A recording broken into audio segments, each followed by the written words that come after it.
importante a gente destacar que batismo ele está também contido em algumas outras religiões, principalmente algumas religiões ali próximas do povo judeu.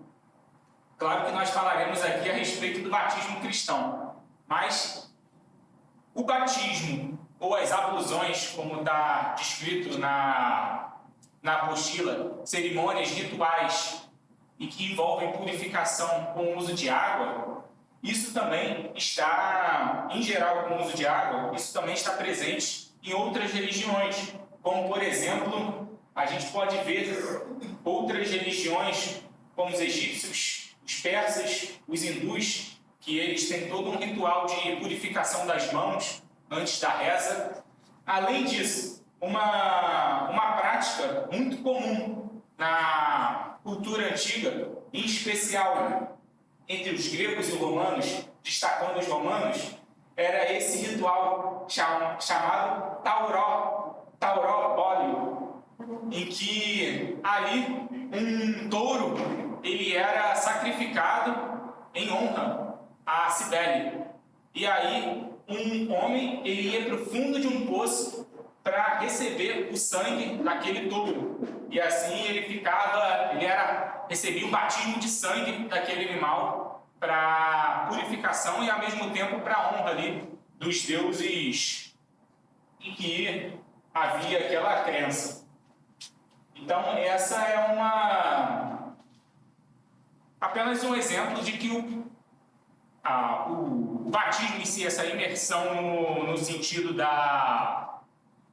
de água, de purificação, também estavam presentes em esses ritos de purificação também estavam presentes em outras culturas.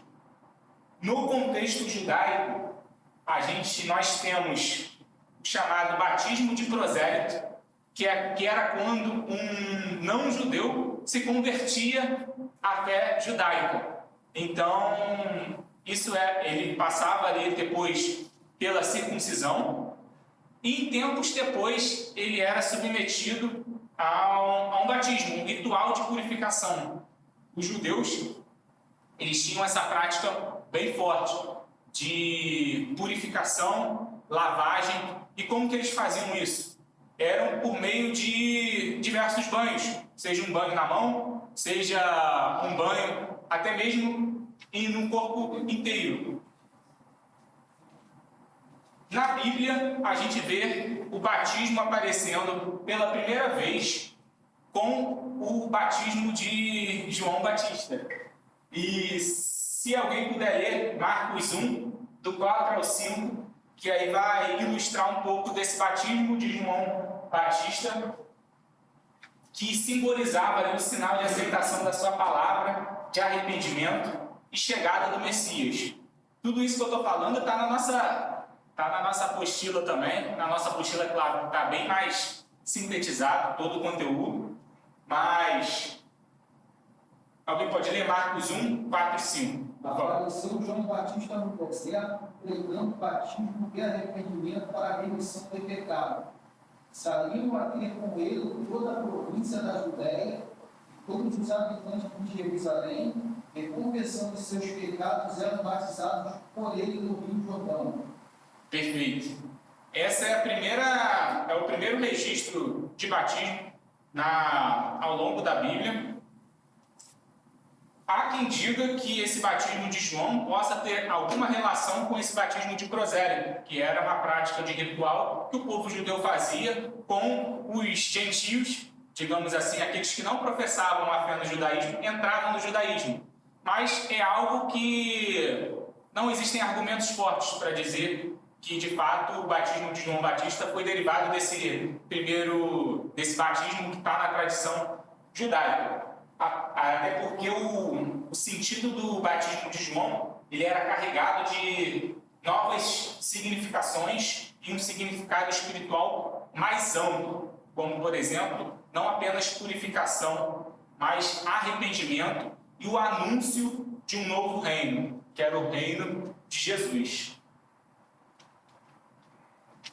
E, como nós falamos aqui, o que João Batista pedia no seu batismo era de que o povo judeu deixasse de ser meramente cerimonialista, não usasse aqueles rituais de purificação de uma forma mecânica, mas que houvesse um verdadeiro entendimento de toda aquela purificação, deixassem de ser meramente cerimoniais e passassem a ter um arrependimento de coração, se voltando com todo o coração para Deus e também celebrando a chegada do reino de Deus, a vinda do Messias que estava se aproximando, que estava prestes a acontecer com a inauguração ali do ministério de Cristo. Então, o propósito transformador do batismo de João. Vou ler aqui um texto de um parágrafo de um livro muito bom do Lambert, que diz a respeito do propósito de João Batista. Seu propósito era, pela remoção de uma contaminação cerimonial, restaurar o homem à sua posição normal dentro das fileiras da comunidade judaica. Isso se assemelha aos próprios ritos de purificação do povo judeu. Porém, vai além agora. De outro lado, o batismo de João tinha por objetivo transferir os que se lhe submetiam a uma esfera totalmente nova, a esfera da definida preparação para o reino de Deus que se aproximava. Uma purificação do coração, do pecado, era não somente a sua condição preliminar, mas seu constante objetivo e propósito. Então, esse era o propósito transformador do batismo de João. De novo? Claro. Só essa segunda Tá parte. pequeno, né? Na próxima, a gente vai aumentar um pouco aqui a letra. A só última parte? Pode ler tudo. Depois do que você disse, até aqui você semeia o povo viu. Aí para frente. Perfeito. A diferença.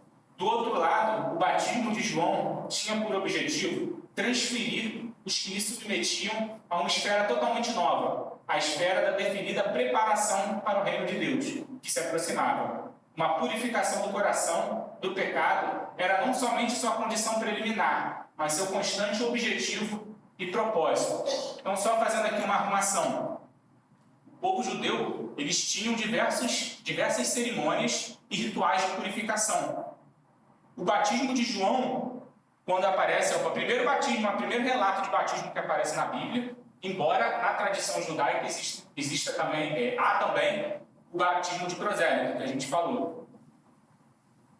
Então, o batismo de João, ele está convidando o povo judeu a não ser meramente cerimonialista, a não fazer aquele ato de uma forma mecânica, mas sim tomar o banho completo, um banho que envolve também o coração, uma mudança de disposição para buscar a Deus com todas as nossas forças. E esse era justamente o grande propósito do batismo de João.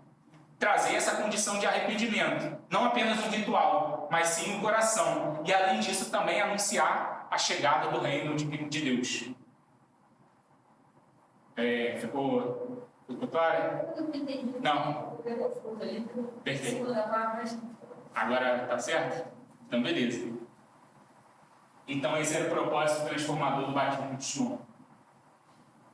E agora nós veremos o batismo cristão, que é justamente o tema dessa aula. A gente fez aqui algumas considerações antes. Mostramos os batismos, as práticas, os rituais de purificação de outras culturas.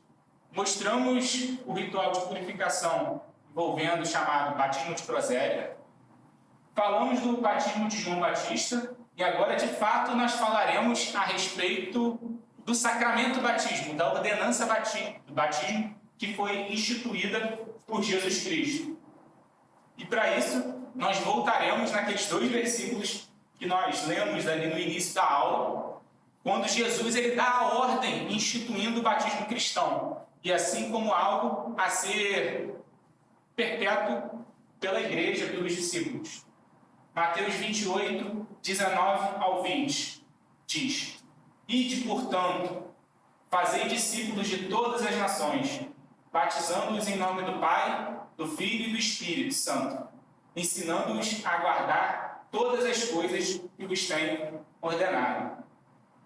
Em Marcos 16, Jesus também diz: Ide por todo mundo e pregai o Evangelho a toda criatura. quem crer e for batizado será salvo. Quem, porém, não crer será condenado.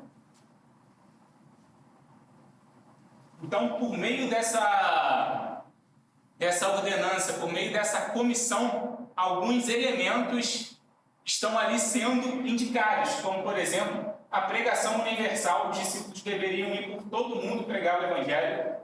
O batismo dos crentes, todos aqueles que professam a fé genuína, todos aqueles que creem, precisam ser batizados em obediência à ordenança de Cristo.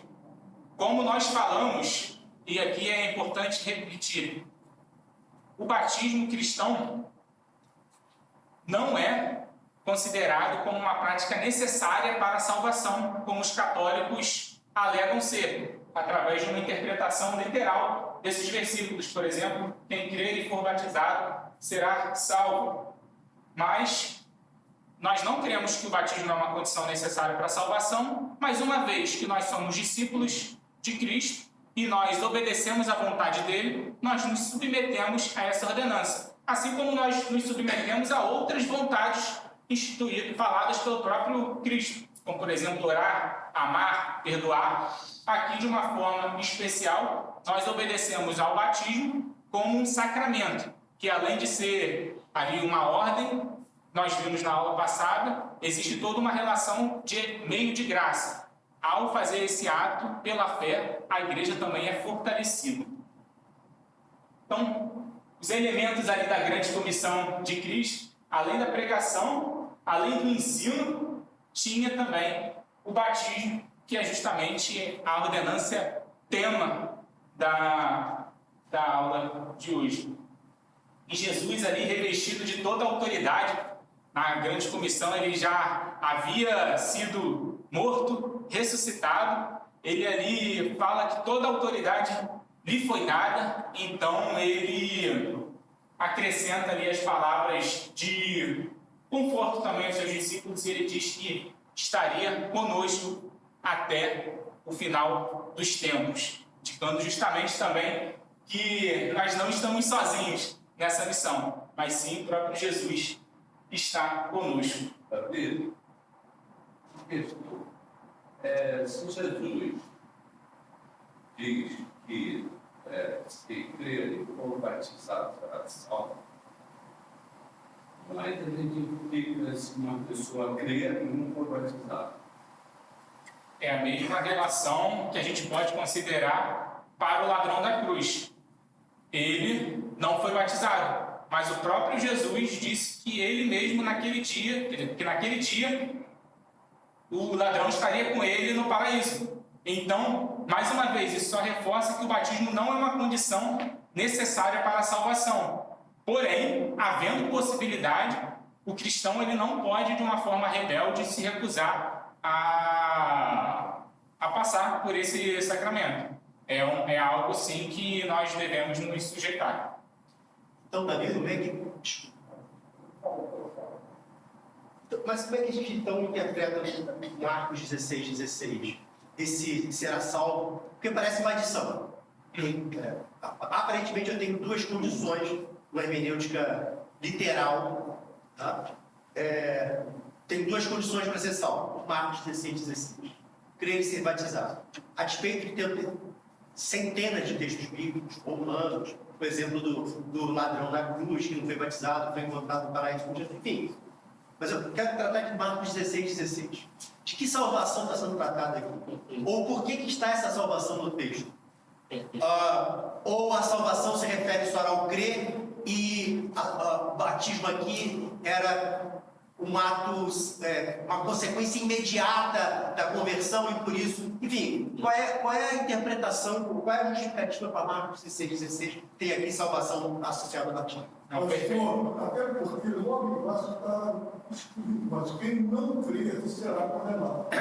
Quem entender ser escrito, mas quem não crer e não for batizado, será condenado. Isso. Então, está escrito, é o que é Perfeito. É uma condição de quem crer, o batismo é uma condição subsequente a isso, mas não necessária para a salvação. Até porque é claro que a gente não vai fazer teologia com um único versículo. Então, à luz de outros versículos, por exemplo, como Romanos, que cita que a salvação é exclusivamente pela fé, a gente não pode acrescentar o batismo como uma condição para a salvação. E nós temos um exemplo prático no próprio ladrão da cruz, em que ele, ao crer, não teve a condição ali de ser batizado, porque ele estava na cruz, momentos antes da sua morte, mas que foi salvo.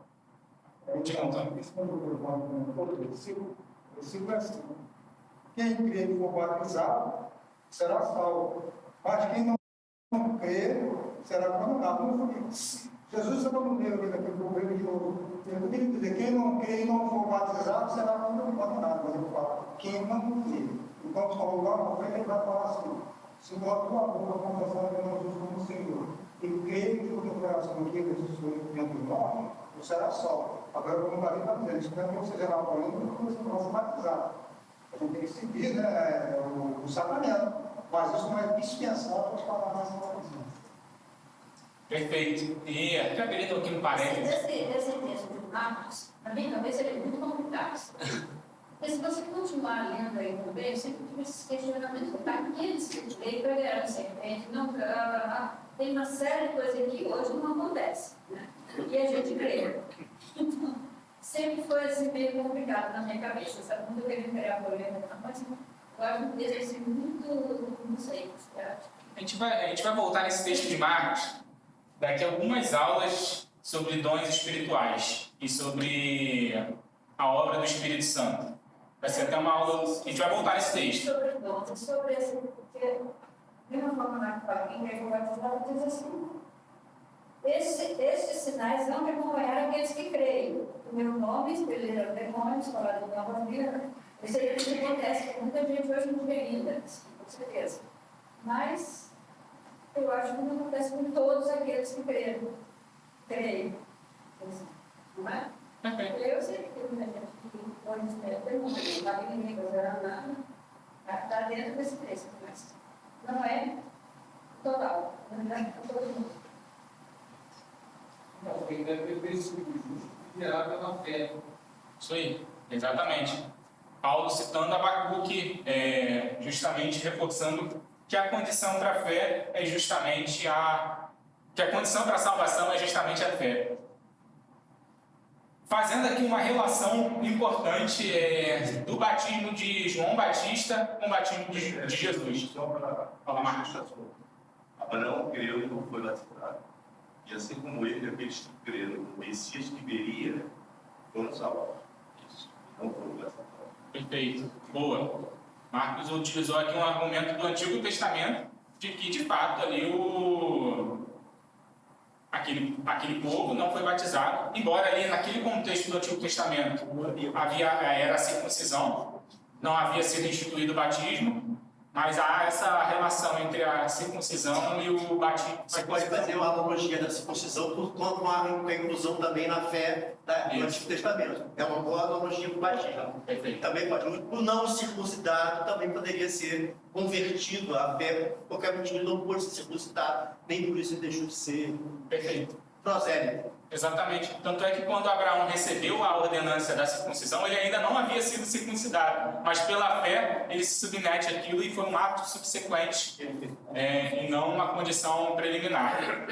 Eu acho essa só para isso fala muito da aula anterior que você deu sobre o que são os sacramentos, né? Seria bom você relembrar para quem tem sério, né? Que eles são só uns sinais pelo qual a gente, aquela pedra pelo pacto da graça, que a gente mostra que foram instituídos por Deus para representar Cristo e seus benefícios e confirmar o nosso interesse nele. Então, não é, esses sacramentos, eles não são para a nossa salvação, são só uma confirmação daquilo que a gente já tem. Seria mais ou menos, ficaria meio que político a aula anterior, acho que seria bom.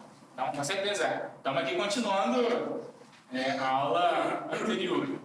Diga, Ricardo. Qual a idade para ser batizado? Calma, rapaz. Você já está antecipando aqui. Não. A gente vai chegar na sobremesa. A intenção não foi essa pergunta. Aham. É porque uma criancinha é batizada 9 meses. Falei os vocês. Essa vai ser batizado, todos já chegaram a o batismo da minha neta mês que vem. Ela faz 6 meses, justamente com mais.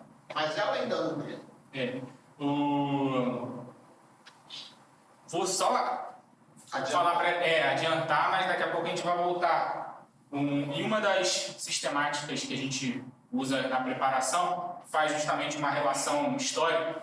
A Igreja Católica considera o batismo como necessário para a salvação. E no contexto ali da Igreja primitiva, em que a mortalidade infantil era alta, há uma possível explicação de que esse fato também contribuiu para que vamos batizar a criança, porque já que o batismo é necessário para a salvação, e se a criança, como a criança morre às vezes de uma forma precoce, então era uma prática muito comum da própria Igreja Católica fazer esse batismo infantil, já que era uma condição necessária para a salvação. Nós batizamos também as crianças, mas sobre uma outra perspectiva, que é o que a gente vai falar lá na frente, a respeito da idade do batismo, e a gente vai chegar com mais profundidade nesse tema. Maravilha. Aqui, que Deus está falando é que aquele indivíduo que crê declara isso, que eu creio. Então, eu acho que o batismo é uma demonstração visível da crença daquele que crê. Né?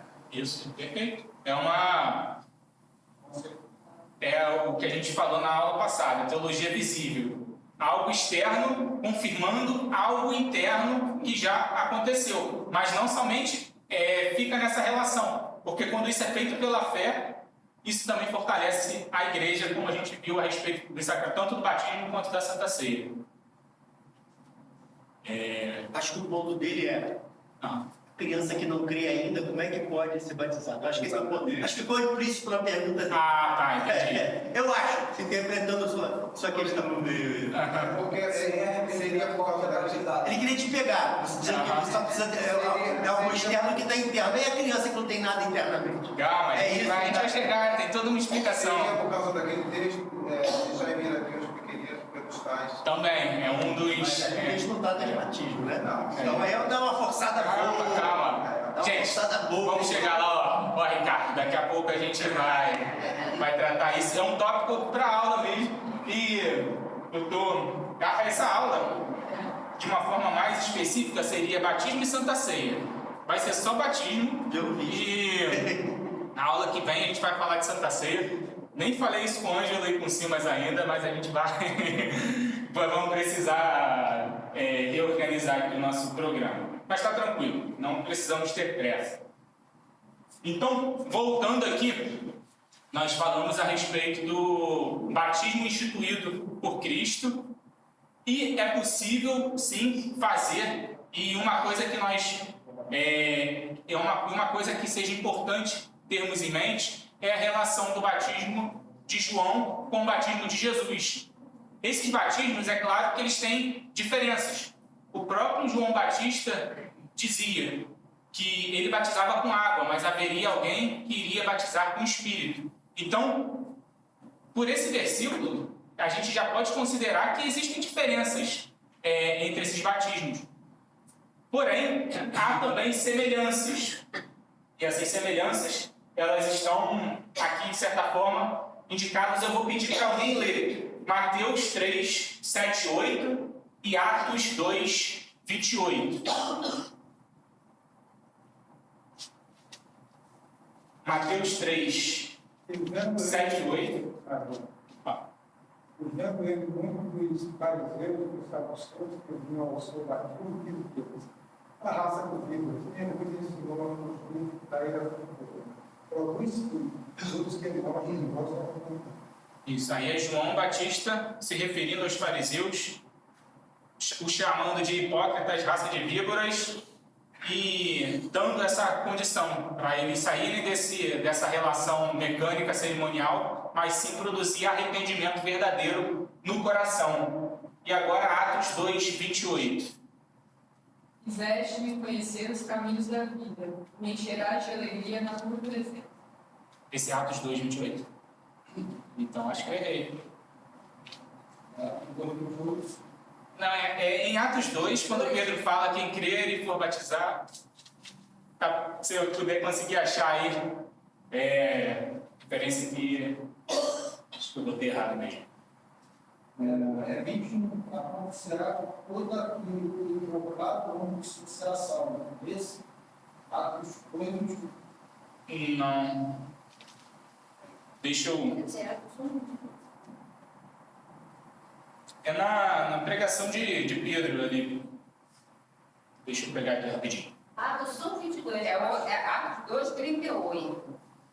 Pedro responde: arrependo-se e cada um de vocês seja batizado em nome de Jesus Cristo para perdão dos seus pecados e receberão o dom do Espírito Santo. É esse mesmo. É qual? É 2:38. Os 31. Ah, saiu 28 ali, é 38. Perfeito, obrigado. Já é outro versículo muito polêmico. Tem gente que é tão polêmico nesse tema, tem gente que diz pode batizar com o nome de Jesus. Sim. Já é outro. Ó, só voltando aqui no nosso início de aula, que a gente fez aquele disclaimer, né? Esse tema é um tema que a gente não precisa, é um tema que além de prudência, a gente precisa evitar rotulações generalizadas. Principalmente porque existem 3 principais visões a respeito desse tema. A visão batista, dentro do meio evangélico, não estou nem falando da católica. Dentro do meio evangélico, temos a visão batista, a luterana e a reformada, que segue a linha calvinista. Então, a gente está seguindo aqui a perspectiva calvinista. Pessoas sérias, pessoas espirituais, pessoas cristãs, têm diferentes opiniões, diferentes perspectivas sobre esse tema. Então, é claro que aqui cabe a nossa consideração. Nem sempre, com todos os argumentos aqui, eu posso convencer alguém. Mas é bom que a gente saiba que esse tema realmente tem essas considerações. Você está aí com Atos 2, 38? Sim. Ainda aberto? Puder ler de novo, por favor. Pedro responde: arrependam-se e cada um de vocês seja batizado em nome de Jesus Cristo para perdão dos seus pecados e receberão o dom do Espírito Santo. Perfeito. Há uma relação aí tanto do arrependimento e, na sequência, ser seguido por um batismo, na pregação de Pedro, que segue ali o batismo de Jesus, e também na pregação de João Batista. Essa é uma das grandes semelhanças, a relação sacramental com o perdão dos pecados, envolvendo ali arrependimento.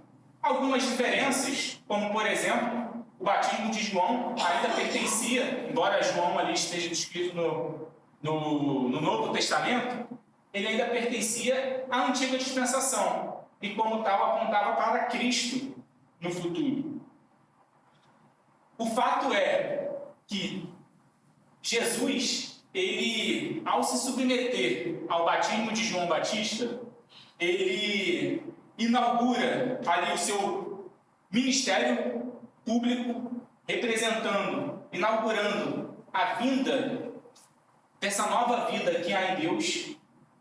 Ele se identificava com um povo que ele iria livrar justamente do pecado e, ao mesmo tempo, ele se sujeitava até a todas aquelas profecias que anunciavam João Batista como precursor do próprio Jesus, e ele faz aquele ato como uma consagração pública ao Pai, seguindo ali como um exemplo, instituindo ali um exemplo que deveria ser seguido.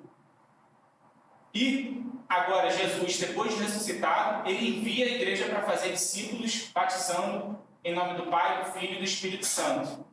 O restante do Novo Testamento mostra a igreja cumprindo essa missão. O grande ponto aqui desse tópico, a relação entre o batismo de João e Jesus, é que o batismo de Jesus é uma continuação, não apenas uma continuação, mas uma ampliação do batismo de João Batista. Beleza? Davi, Não polemizar, mas aqui, o próprio ato 2, 21. Olha, comprou sua briga, Catarina.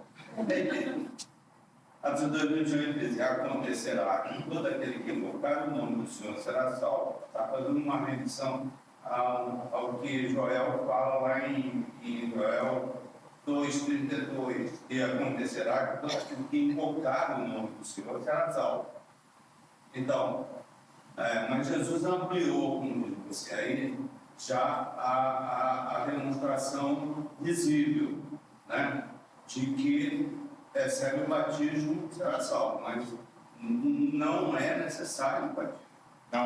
Não é necessário para a salvação. Concordo, estamos alinhados.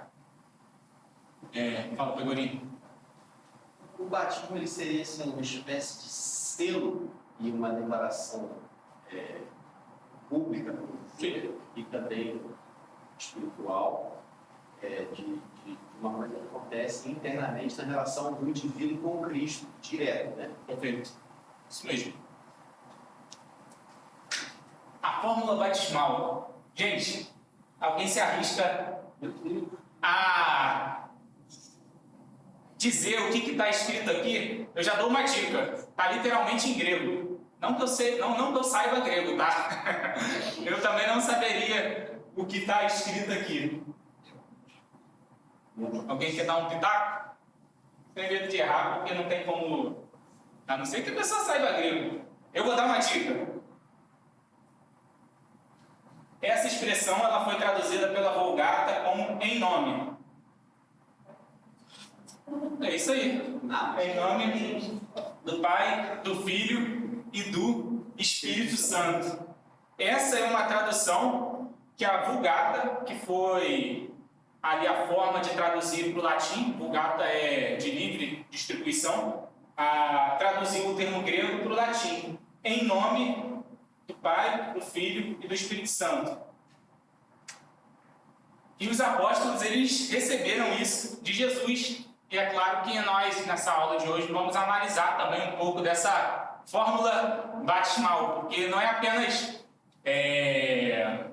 não ficou apenas batismo, foi acompanhado de batismo em nome do Pai, do Filho e do Espírito Santo. Não como também algo mecânico, mas algo que é importante aqui nós entendermos o significado. Apesar da Vulgata traduzir essa expressão como em nome, o próprio Lutero também ele traduziu como em name, não sei exatamente a pronúncia, que dá o sentido de na autoridade de alguém, em nome de. Porém, estudiosos consideram que há um significado mais profundo ainda ao recorrermos a essa expressão no original. Por exemplo, está isso de uma forma bem sintética na nossa apostila. Mas essa expressão, ela é para dentro de. Ou seja, não apenas em nome de.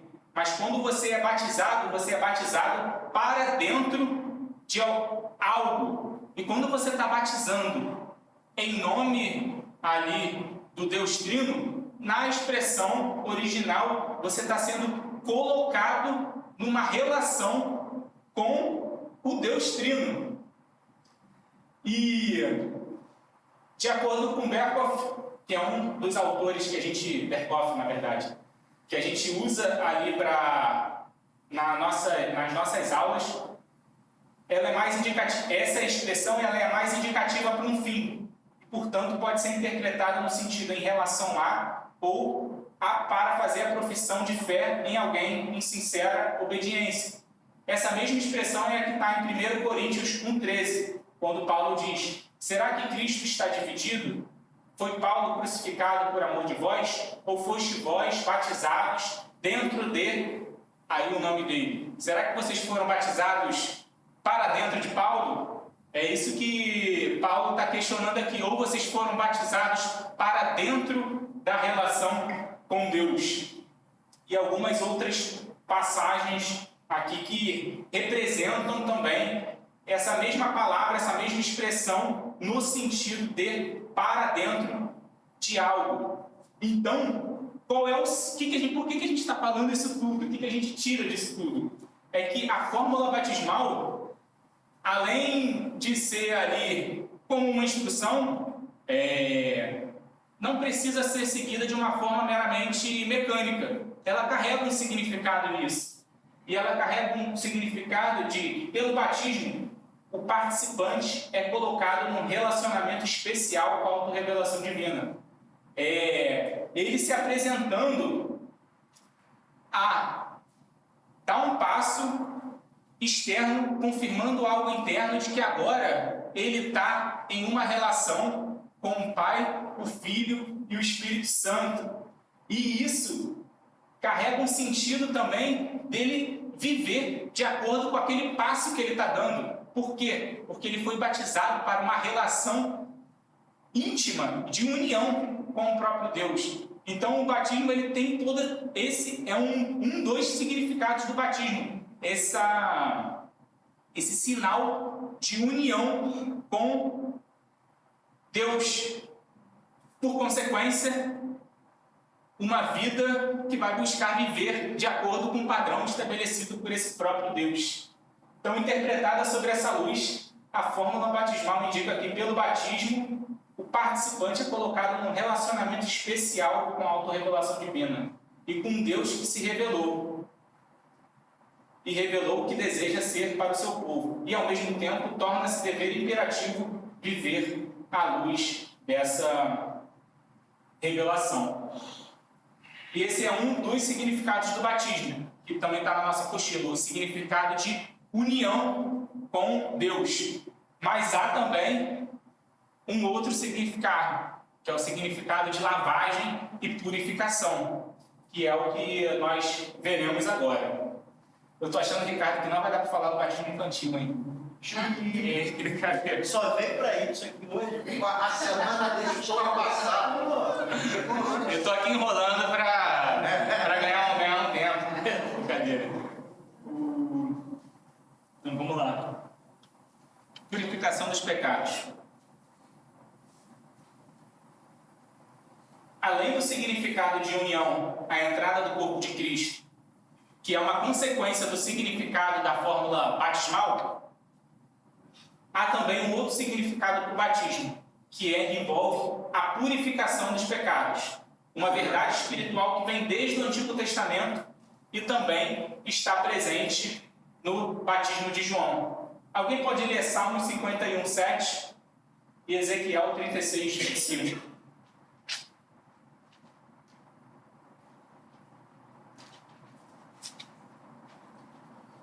Purifica-me com o sopro, purificarei em lava-me e ficarei mais alto que a neve. Perfeito. Purifica-me e lava-me, então eu serei limpo.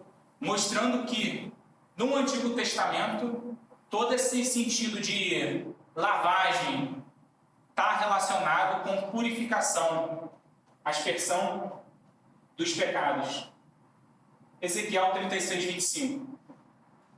Então aspergirei água pura sobre vocês. Vocês ficarão purificados. Eu os purificarei de todas as suas impurezas e de todos os seus ídolos. Perfeito. Nessa passagem diz que aspergirei água e então purificarei, dando um sentido justamente da aspersão da água com a purificação. E aqui eu já estou criando aqui um cenário para a gente falar do batismo de aspersão, que é justamente o batismo em que a perspectiva que nós seguimos. Porque, sendo uma verdade desde o Antigo Testamento, a aspersão da água como um sinal de purificação. O catecismo de Wittenberg, que é um catecismo que está alinhado com a Confissão de Westminster, porém ele tem um caráter mais pastoral. Existe uma pergunta 69, que diz: como está simbolizado e selado em seu favor no santo batismo que você participa do sacrifício de Cristo na cruz? E a resposta é que Cristo determinou o lavamento externo com água e acrescentou a promessa de que eu sou lavado com seu sangue, que me purifica da corrupção da minha alma, isto é, de todos os meus pecados. Então, certamente, como a água me lava exteriormente, pela qual a sujeira do corpo comumente é removida. E a gente vê, não somente em passagens do Antigo Testamento, mas nós vemos passagens do Novo Testamento em que há esse contexto de aspersão com relação à purificação e lavagem dos pecados. Atos 22:16 é dito a Paulo: levanta-te, batiza-te e lava dos teus pecados, invocando o nome do Senhor. E agora em Atos 3:21 é uma relação bem interessante, em que é dito, onde Pedro, se referindo às pessoas que estavam na Arca de Noé, ele faz aqui uma relação, que também agora, por uma verdadeira figura, o batismo vos salva, o qual não é o despojamento da imundícia da carne, mas a inauguração de uma boa consciência para com Deus, pela ressurreição de Jesus Cristo. Aqui Pedro está falando do batismo espiritual, aqueles em que nós somos revestidos do Espírito Santo, e ele faz isso uma analogia com a Arca de Noé. Só que a Arca de Noé, em momento nenhum, ela afundou nas águas, mas sim, ela estava ali recebendo, debaixo de uma nuvem, recebendo chuva, e não necessariamente ela emergiu. Então há também essa relação da aspersão da água vindo sobre a arca e assim trazendo salvação com o nosso batismo espiritual. Em outras palavras, o batismo é uma garantia de que estamos livres da culpa do pecado e também da contaminação do pecado. Esse sinal externo, mas claro, representou algo que já aconteceu internamente. Agora, para arrumar tudo, gente, e não ficar mais confuso, nós falamos a respeito da consequência da fórmula batismal, que carrega um significado de união e de participação no corpo, e também falamos agora a respeito do significado de purificação. Então, portanto, o significado do batismo é que ele nos põe nessa condição de união. Todavia, para estarmos nessa condição de união, nós precisamos ser lavados e purificados da culpa e da contaminação do pecado. E podemos admitir que, nesse sentido, o batismo de Jesus estava em completa harmonia com os batismos anteriores. Se a sua intenção que o batismo que ele instituiu simbolizasse alguma outra coisa diferente do que essa união, do que essa purificação dos pecados, ele teria dito isso com muita clareza, para evitar qualquer mal-entendido. E a Escritura deixa muito claro que o batismo significa a limpeza e a purificação espiritual. Este é exatamente o ponto em que a Bíblia coloca toda a ênfase, ao passo de que dizer que devemos ir ao fundo para depois, ao passo de que dizer que nós devemos emergir para depois emergir, é acrescentar algo a mais. Imersão, a gente vai falar isso no próximo tópico. Quem defende a linha da imersão coloca muita ênfase no significado da morte e da ressurreição, acrescentando isso como a única fórmula correta, além de outros argumentos, como, por exemplo, o próprio teor da palavra, que nós veremos aqui agora. Mas o que a gente pode dizer até aqui a respeito da nossa linha são esses significados, tanto de união, decorrente da fórmula batismal, quanto também a respeito da purificação dos pecados. Beleza? Então vamos lá. Vamos para o próximo tópico, são mais dois tópicos. O modo do batismo e a idade do batismo. Na Bíblia não tem nenhuma ordenância formal em relação à maneira em que o batismo tem que ser feito. Se é com muita água, se é com pouca água. A ênfase ênfase é sempre colocada em relação ao seu significado, como nós lemos e nós falamos aqui. Esse significado de união no corpo de Cristo e significado de purificação. Uma vez que nós entendemos, nos arrependemos verdadeiramente, entendemos que pelo sangue de Jesus fomos lavados, nós damos esse passo em relação ao batismo e carregamos esse significado conosco. Na Bíblia não tem de nenhuma forma, nenhuma prescrição, nem o próprio Jesus disse como que deve ser feito o batismo. A grande ênfase é justamente em relação ao seu significado. De uma forma genérica, a Bíblia emprega a palavra para denotar, a palavra batismo, para denotar uma ação destinada a produzir certo efeito, ao qual seja limpeza e purificação, mas em parte nenhuma determina um modo específico pelo qual o efeito há de ser produzido. Jesus não prescreve um determinado modo de batismo. Tampouco os exemplos bíblicos de batismo acentuam algum modo particular. Não há nenhum caso em que há uma ordenança explícita em relação a qual é o modo em que deve ser batizado. Aqui agora eu vou entrar nos argumentos um pouco da galera de quem pensa e defende a respeito da imersão. Uma ênfase muito grande é dada em relação à palavra batizar, que carregaria um significado de imergir. Os que defendem a imersão como único método do batismo argumentam que a palavra grega, baptizo, estabelece o argumento em termos absolutos. Por exemplo, esse seria um argumento absoluto para dizer que o batismo por imersão é o certo, uma vez que a palavra significa isso.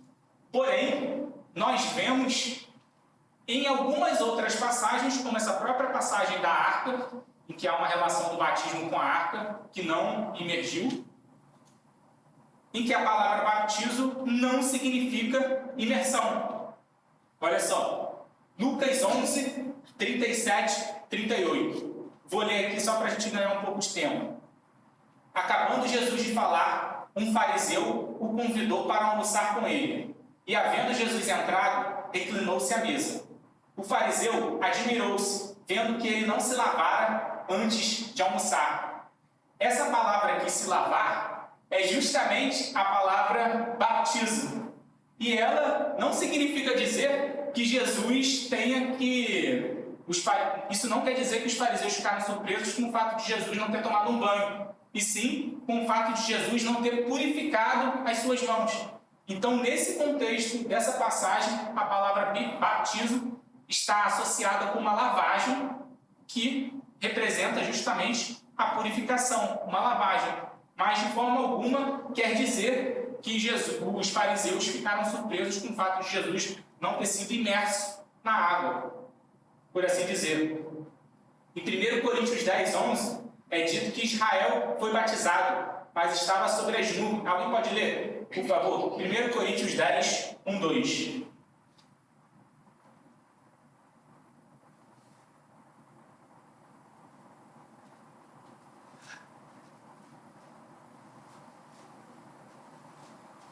Porque não quero, irmãos, que ignorem o fato de que todos os nossos antepassados estiveram sobre a nuvem e todos passaram pelo mar.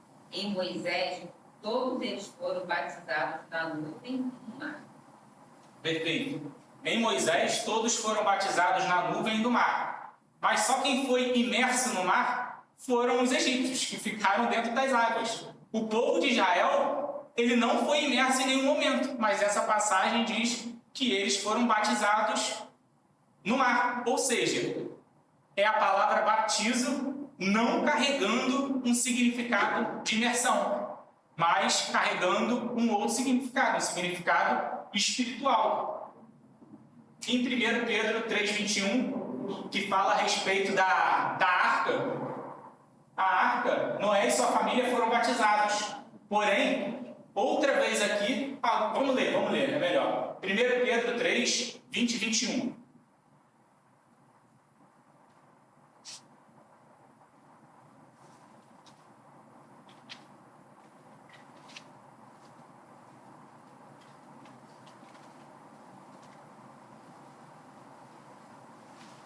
quais no outro tempo foram desobedientes, quando Deus aguardava com paciência nos dias de Noé, enquanto se preparava a arca, na qual poucas pessoas, apenas 8, foram salvas através da água. O batismo que corresponde a isso, agora também salva vocês, não sendo a remoção das impurezas do corpo, mas o apelo por uma boa consciência para com Deus, por meio da ressurreição de Jesus Cristo. Perfeito. O batismo que corresponde a essa analogia com a Arca de Noé.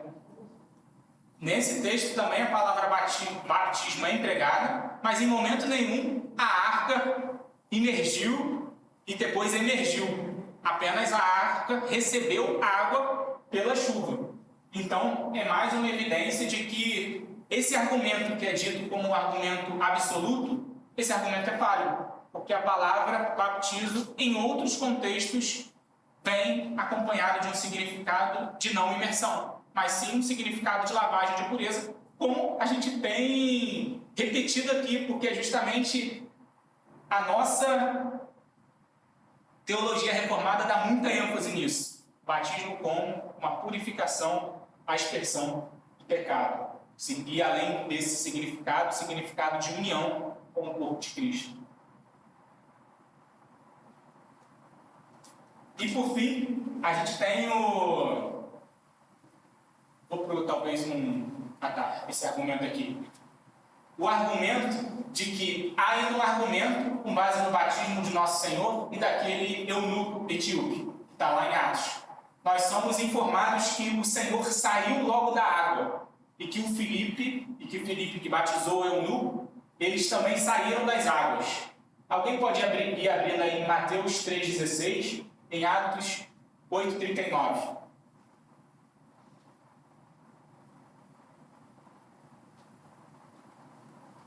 Nessas passagens, quem defende veementemente o batismo de imersão diz que Jesus e o eunuco eles saíram da água. E se eles saíram da água, consequentemente eles estariam dentro da água. Porém, numa perspectiva mais profunda, será que esse texto está dizendo exatamente que eles estavam dentro da água?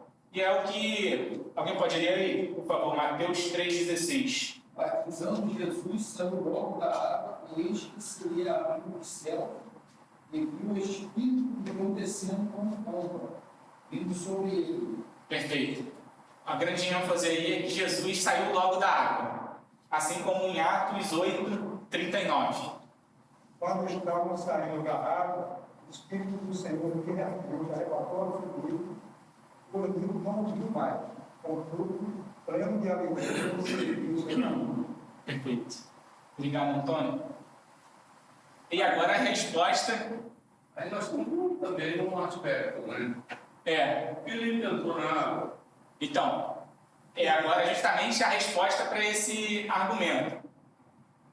Atos 8,39, porém, não diz isso. Tudo o que esse texto nos diz é que Filipe e o eunuco estiveram na água, e então saíram dela.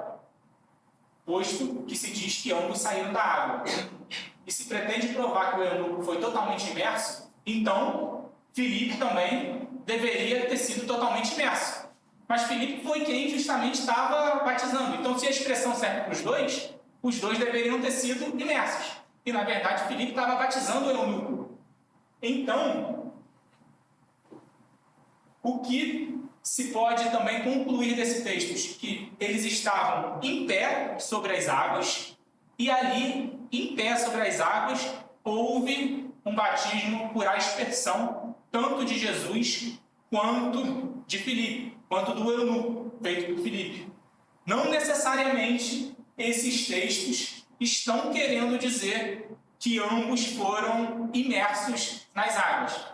É claro que tem gente que discorda, tá? Eu não estou aqui querendo... Mas o que eu estou pretendendo é defender aqui, dar os argumentos para dizer por que nós realizamos o batismo por aspersão e não por imersão. Porque esse é um tipo de tema que representa certa controvérsia em nosso meio. E aqui agora a gente vem com a defesa da aspersão. Ali a gente apresentou alguns dos mais proeminentes argumentos em relação à imersão. E quais são os 3 argumentos em relação à imersão? Primeiro, o significado da palavra batismo, e nós vimos que não necessariamente, quando essa palavra é usada, ela vem acompanhada de um sentido de imersão. Os imersionalistas também dão um significado muito grande de que o batismo representa essa morte e essa ressurreição. Dão tanta ênfase para isso que, na defesa de quem defende também a aspersão, esse significado está exagerado, incluindo um significado além do que Paulo queria dar, que era um batismo espiritual do coração, e não que o batismo estaria unicamente significando isso. E além disso, nós temos esse terceiro argumento dos imersionalistas, que dizem que o batismo de Jesus e o batismo de Eunuco foram assim. Então, esses seriam exemplos claros para você imergir. Porém, nós vimos aqui que não necessariamente o texto está dizendo isso. Pode-se haver essa possibilidade. Inclusive, lá no início da aula, tem até esse argumento na apostila. No início da aula, esse quadro aqui é um quadro famoso de Leonardo da Vinci a respeito do batismo de Jesus. Esse quadro está na Galeria Uffizi. E nesse quadro apresenta Jesus sobre um rio, e ali o batismo de João Batista feito sobre ele por aspersão. Há também um argumento histórico de que os quadros daquela época, quer dizer, não só daquela época, mas também com Leonardo da Vinci, representariam justamente essa situação de estar sobre as águas, mas não imergindo propriamente dito. Esse é um argumento que não é bíblico, é apenas um argumento aqui cultural da história.